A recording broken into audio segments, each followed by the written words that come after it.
Hello, welcome to the Deep Studio. Today we're going to talk about some virtual instruments, better known as VSTs.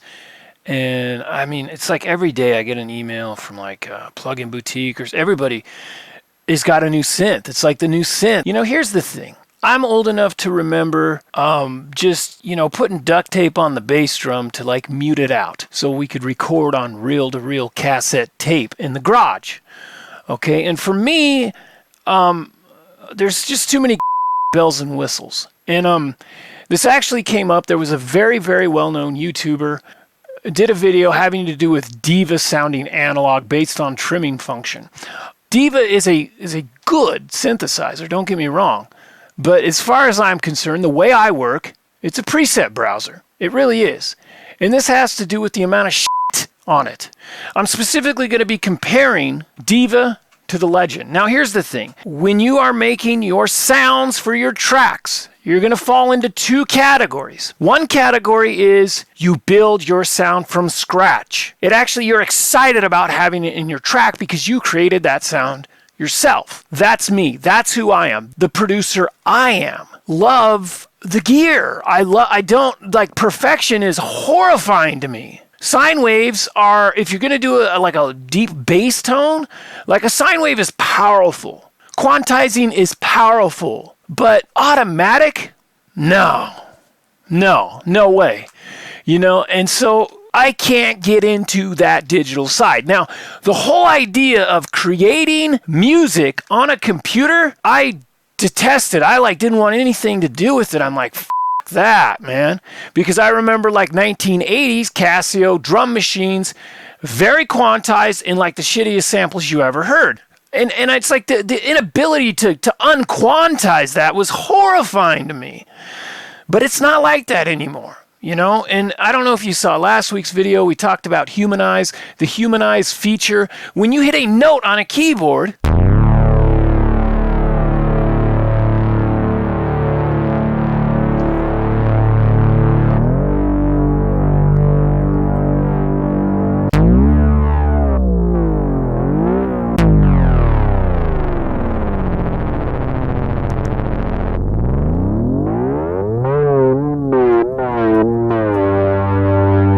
so if you dig that in with the beat right here, you can kind of see what's going on with it.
Just remember, when you're in here in Bitwig Studio, pencil your stuff in, get an idea. So if you are going to do some EQing, I also recommend just start throwing stuff down.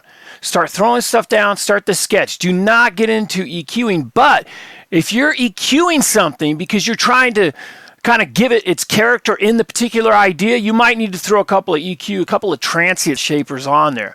Now, if you're a fan of the channel, be sure to subscribe because we're actually going to talk about EQing and transient shapers coming up. So click that subscribe button and those videos are coming up.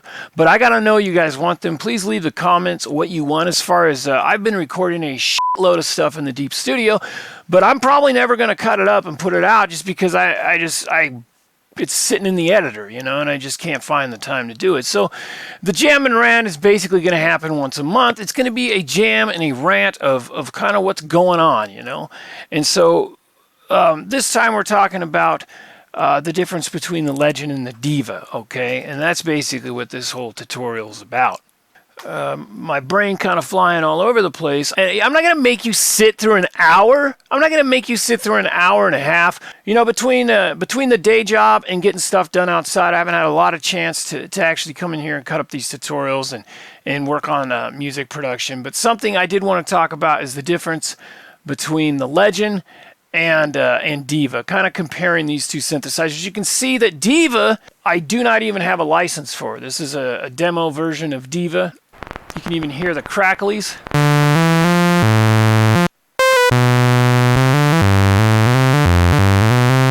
And what's going on here is this is the basically the initialized mini Moog preset basically. And so here's the thing: if you're going to build a sound from scratch, hypothetically this is where you would start, right? But here's the problem: is you can make this thing bigger. I'm down with that. You know, let's do it. Let's tear it up. Let's go 110, okay? You know what the hell? Let's go a little big time. Let's go 150, okay? Let's make this thing big, right? It's big, like a big thing. Look at that, okay? Here's the problem with is this does not work with my attention span problem because of the fact that you can switch, so you can just do all kinds of shit here, okay? There's just too many. It's a really nice toolkit, but for some reason it's just too much information for me. For me, this causes me to split. There's just too many tools, you know, on the shelf kind of here. There's too many tools. There's too many options. There's multiple pages, you know, in the trimmer part, this part's nice, but this is what was bragged about in this particular tutorial is the oscillator voice detune. It's like every time you hit a key, it basically triggers a random thing, and then these are set to a random pitch or random timbre, or whatever, you know. It's basically randomizing, so every key you hit sounds a little different. Which I don't know, it must, oh, look at that, it's not even turned on by default. What the hell? So, you know, you're probably going to have to go here and because I was supposed to trim something different. So you would think if that's the initialized patch for the mini mono, then this stuff would be dialed in. Oh, maybe because we're in digital? Because we're in the digital oscillator? I don't know. Fuck. What the hell? Okay, and I'm not gonna start tearing up diva, because the thing is diva, to me, has some of the best presets of any. I mean, it has some of the top presets there are out there. I mean, the preset browser, I mean, I love the scope. That's cool.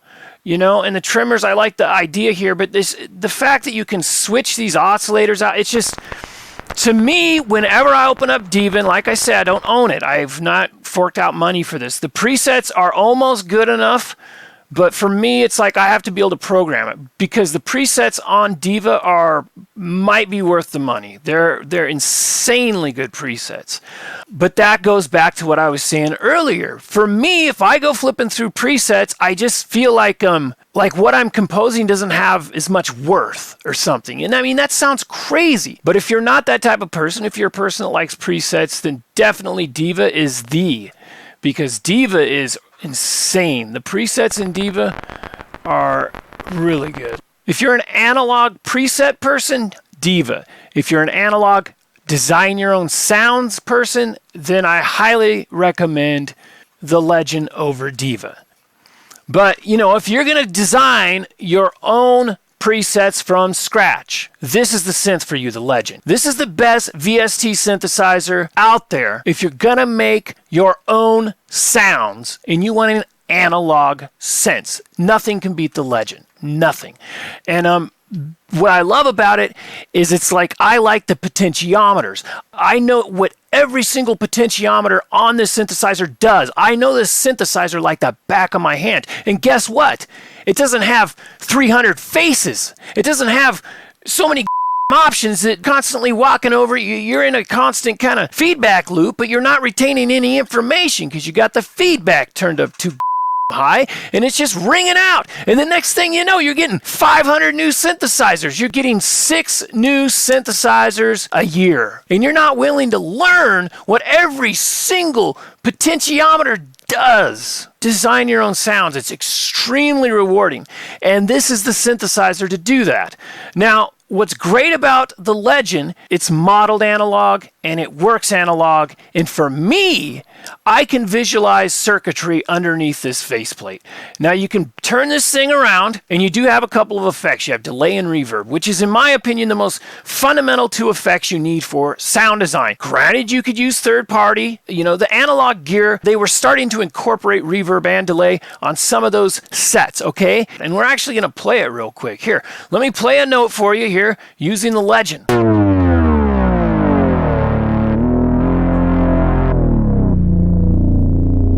Let's open up the filter.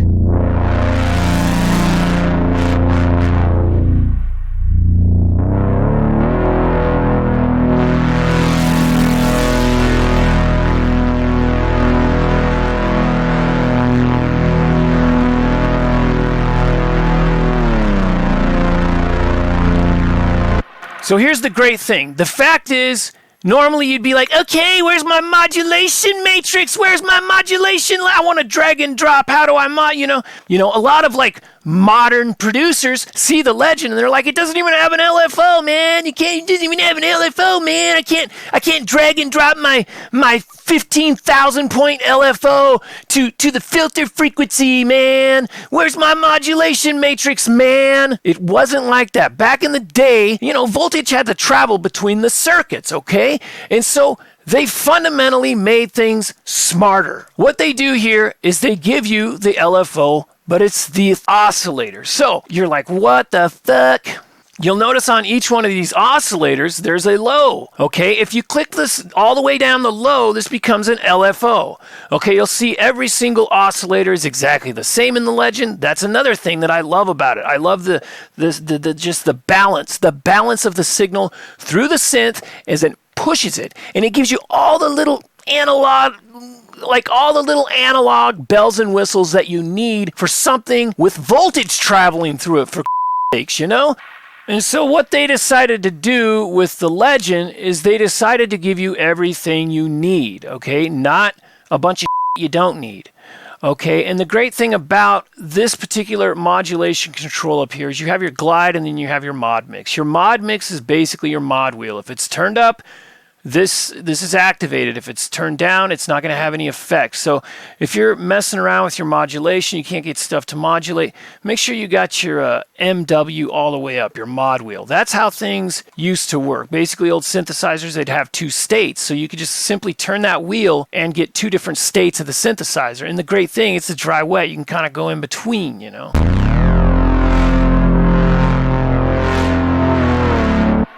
And that was part of playing an actual instrument, okay?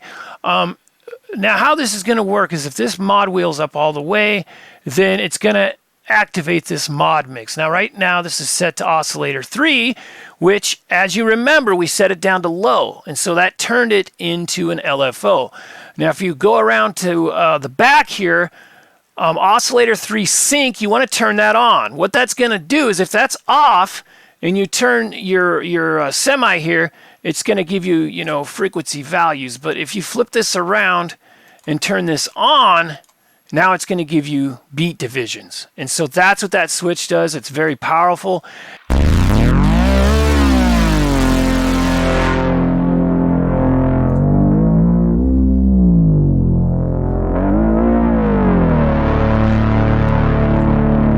Now you can also have this affect the oscillator pitch.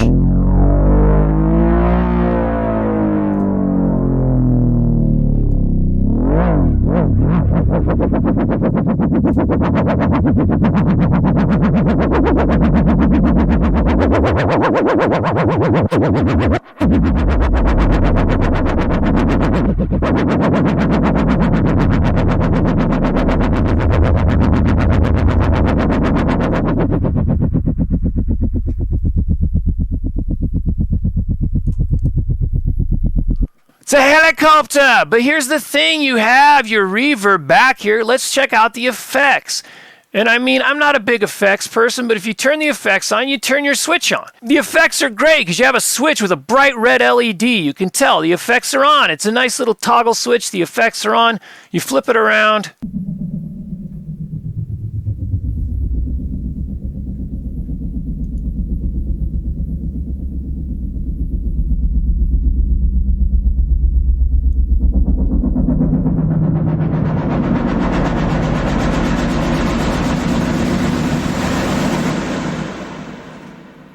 How's that for a riser, you know? And the thing is, when you really start to understand, it's faithful to the way an analog circuit would work. Why do you need 3 different LFOs and a matrix? Here's the thing. You have 2 different types of synthesizers. You have this, which is the old subtractive synth, the mini Moog, whatever you want to call it, the 3 oscillator, 1 filter setup with your LFO being routed the way it is. You have that, and then you have something like the digital side of this coin to me has always been Serum. Now, Serum is a digital synth. It's a purely digital synth. Like, this is like the digital synth. If you're only going to have one digital synth, if you're a digital person and you're going to do digital stuff and your digital dance music stuff, this is the synth you need, is Serum. This synth is amazing, but it's digital. So if you're going to buy this synth and be like, you know, my music just doesn't sound like earthy and digital, and like it just sounds so perfect and precise and not necessarily quantized, because you can take a patch and you can, a lot of this has to do with the creativity of your note placement, okay? I mean, you can make a digital synth sound more analog through just, you know, doing stuff like we talked about last week with the humanizing and velocity and stuff, you know. You can, but as far as producing a digital sound, Serum is top. It's the top digital synth there is, okay? By far, in my opinion. So basically, if you're in the analog realm, this is going to be the synth for you, the Legend. It's the top synth of all of them, in my opinion, for making analog sounds from scratch. Vintage analog-y type of sounds. Maybe you can only go so far with those extreme top-line melodies or extreme pads. You might have better luck with something like wavetable synthesis, which is what Serum does. And so for the digital side of it, you need Serum. It's the best there is as far as the digital side of it. If you're only going to get 2 synths, this is what I recommend. Save up, because it's going to be worth it, because if you really dig around and you really learn how to make your own sounds, they'll be more personal and you'll want to work on them because you feel like you have more invested into it. It's kind of like if you've ever put a vocal on a track and you're like, you know, now all of a sudden I really want to invest into that project because I'm very proud of that vocal. You know, all of a sudden it goes into a separate folder. It goes into a separate hierarchy. Well, it's the same thing with designing your own sounds. So if you find yourself having that problem, or if you're just flipping through projects and nothing feels personal and you're just, you know, you have 500, you know, 1-bar loops or whatever, it's probably because you didn't design your own presets, because that will personalize it in a way that will make you wanting to come back to it. Anyway, thanks for tuning in tonight. Analog, digital. We looked at a couple of synthesizers. As far as the analog, if you like to flip through presets, if you're a preset person, definitely get the Diva. That's the best analog synth for presets. However, if you're going to design your own patches and you want to learn about the architecture, the beauty of the voltage passing through the old school synths, the classic Moog style setup, you're going to want the Legend. Now the Legend, I think the Legend has like 500 presets, but there are good presets in there. But I can honestly say, if you're a strict preset person, you're going to be happier, I think, with Diva than the Legend, if you're strictly a preset person. But if you design your own sound, there's nothing that can touch the Legend. I mean, oh God, I love this synth. And then as far as the digital realm, if you're strictly digital, if you're going to do just nothing but dance music, you want everything quantized, you want it like it sound like a machine, you just want the wobble, you want a bunch of LFOs and 32-point envelopes, you know, jack that frickin' filter frequency off, then Serum is for you. But Serum can also create really good top-line melodies and pads. So even though I kind of like put it down because it is such a digital synth, it is the best digital synth. If you're going to just get one digital synth, you have to get Serum. If you're going to just get one analog synth, then in my opinion, you got to get Legend. that's a damn thing. But if you're a preset junkie and you want that analog sound, then there's nothing better than Diva. Anyway, thanks for tuning into the Deep Studio. We'll see you guys next week. Please do subscribe to the channel. Give me a thumbs up. Let me know what you want to see. We'll see you guys again. Bye-bye now.